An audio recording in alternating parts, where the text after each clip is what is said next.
This is a story called The Bodhra Story, first given to me by a Bodhra player and a storyteller by the name of Robert Gaudreau, who comes from Maryland. He gave me the story, and I've taken it, and we storytellers many times will do things to it, make it our own stories. This is the Bodhra. In the Irish language, it's spelled B-O-D-H-R-A-N, pronounced Bodhra. It's a drum that goes back about 4 centuries, possibly even more. As you can see, it's a round frame drum, and there is either a goat skin or a sheep skin pulled across it, and of course held in place by various kinds of decorative nails, and always supported in the back, usually by 1 or 2 pieces of wood. Now, and of course, the reason for that is that wood and skin is affected by the elements, the heat and so forth. So, and of course, that, as I said, the wood helps to keep the structure of the frame. The instrument is played with a piece of a stick, actually.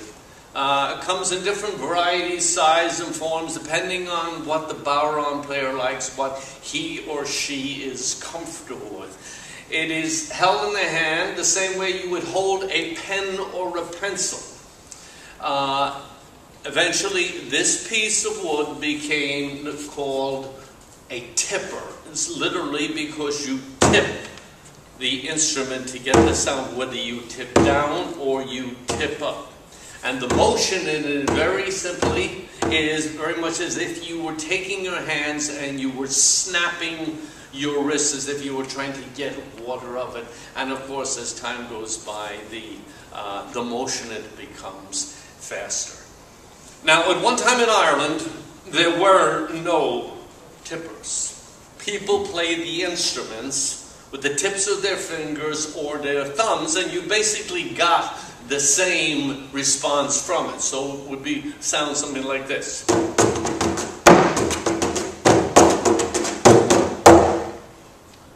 But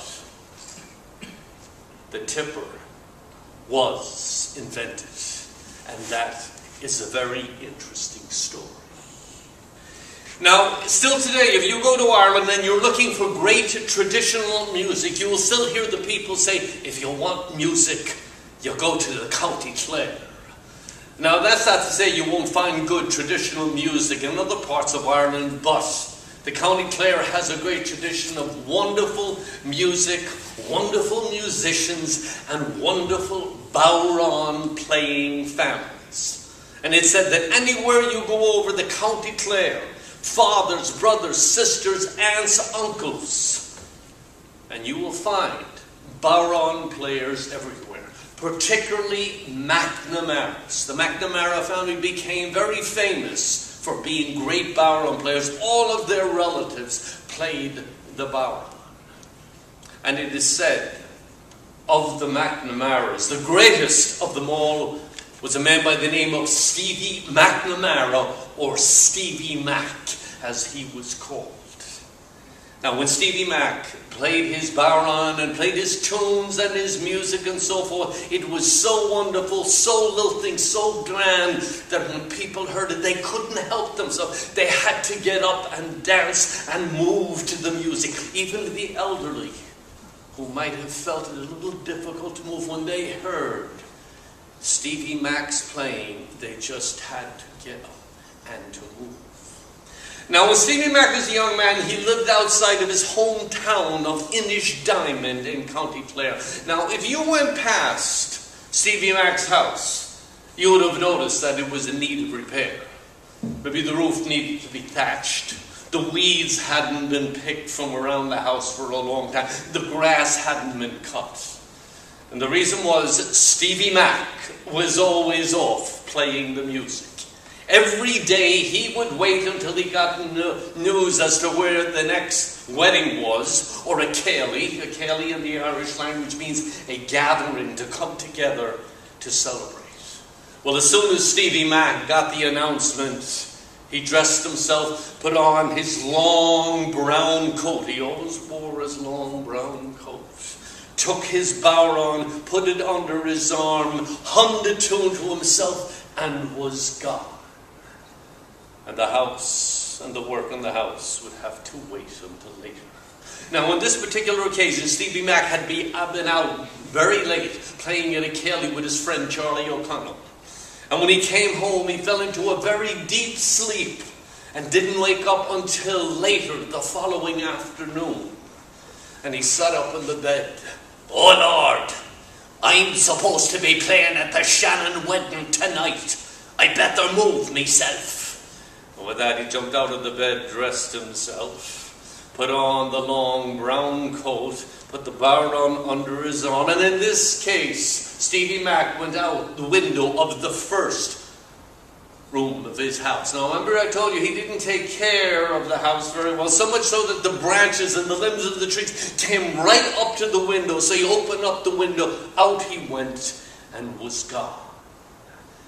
Now, it was a typical clear night, dark, misty, a little rain falling, but so dark you could not see the hand in front of your eyes. At that time there was no lights on the road. And Stevie Mac was in such a hurry to get to the place where he thought the Shannon wedding was. Didn't he make the wrong turn off the main road? And he worked himself way up into the mountains until he realized he was lost.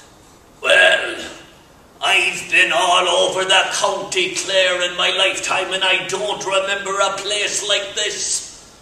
And with that, the wind started to pick up, and the rain started to fall. "I better find myself some shelter." And with just then, Stevie Mac came to a small stream with a narrow bridge going across it. And when he got over to the other side, he was standing up, looking at one of the largest houses that he had ever seen in his life. It was pitch dark. No one seemed to be in it. And the wind picked up again, and the rain started to fall as Stevie Mac went up the path in the direction of the gate.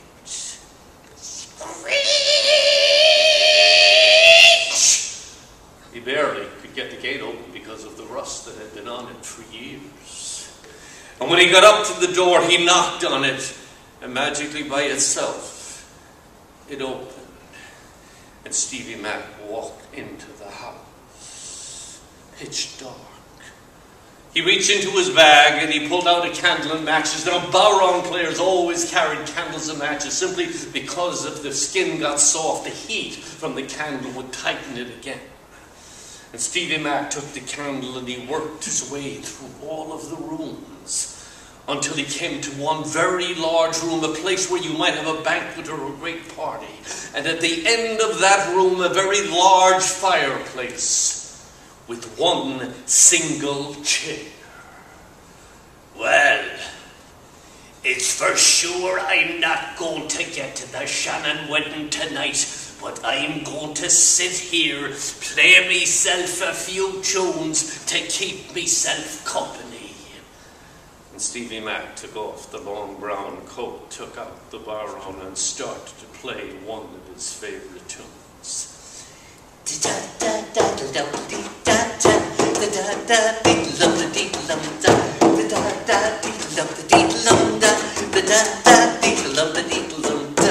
Stevie Mac was just coming around to his favorite part of the tune when he thought he heard a voice come somewhere from the chimney.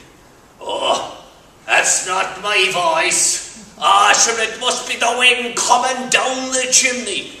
And he continued, and he played on. And a few minutes later, again he heard the voice, but this time it was a very distinct, whining, whistling voice. "Stevie Mac, stop that infernal racket, or I'll be coming down the chimney, and that surely will be the end of you." "Ha!"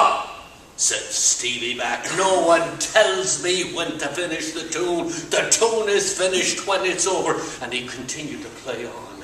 And suddenly down the chimney came a figure dressed in a beautiful leather suit and leather boots.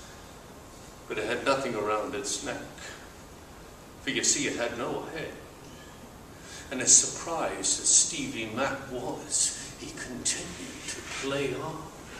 And after a few moments, the figure, taking so much with Stevie Mac's music and his playing, picked itself up and started to dance around the room. And Stevie Mac played on. And a few moments later, another voice came out of the chimney, a caterwauling, screechy voice. "Stevie Mac! Stop that infernal racket or I'll be coming down the chimney and that surely will be the end of you!" Down the chimney came a figure, had the body of a woman and the head of a goat. And it too, taken with Stevie Mac's music, got up and started to dance around the floor with the other figure. Now, by this time, Stevie Mac's hand was starting to get very tired. But he also knew there was 2 spirits that were in the house, but he didn't know how many more there might be, and he didn't know what they might do to him. So even though the hand was very tired, he switched over to one of his favorite reels. Da da da da dee lum da dee lum da da dee lum da dee lum da da dee da dee lum da dee lum da da dee da dee lum da dee lum da. Another voice, a third voice came from the chimney, a dark, demanding voice. "Stevie Mac, stop that diddle-dumb infernal racket, or I'll be coming down the chimney, and that surely will be the end of you." Down the chimney came the largest cat that Stevie Mac had ever seen in his life, dressed in a beautiful outfit, top hat, and a walking stick. And it too, taken with Stevie Mac's playing music, started to dance around the floor with the other spirits. And by this time, Stevie Mac's hand was so tired, but even though he was tired, he didn't know what these spirits might do to him and how many more. And he played on, and down the chimney they came, one spirit after another, and they joined the dance, each one. And Stevie Mac played, and they danced, and the wind picked up, and the rains came, and they danced and played, and the winds and the rain, dancing, playing, wind, rain, until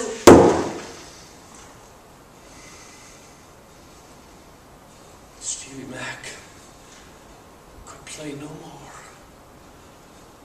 He was so tired, and he put his head down on his bowron and fell into a deep sleep.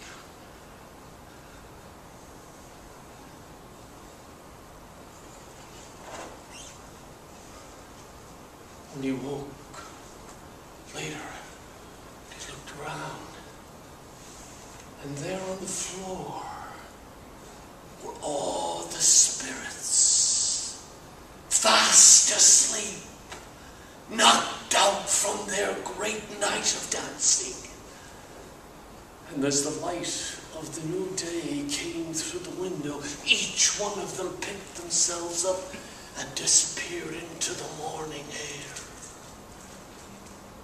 Well, I didn't get to the Shannon wedding, but what a night I've had. And with that, he reached down and he picked up the candle and put it out, put on his long brown coat, put his bowron under his arm, and headed for the door. And just as he got there, a chorus of voices greeted him. "Thanks, Stevie Mac, for your wonderful music and the playing of your wonderful drum. We We haven't had a night of dancing like that here in such a long time. For you see, we're the spirits that weren't good enough to go. But we weren't bad enough to go.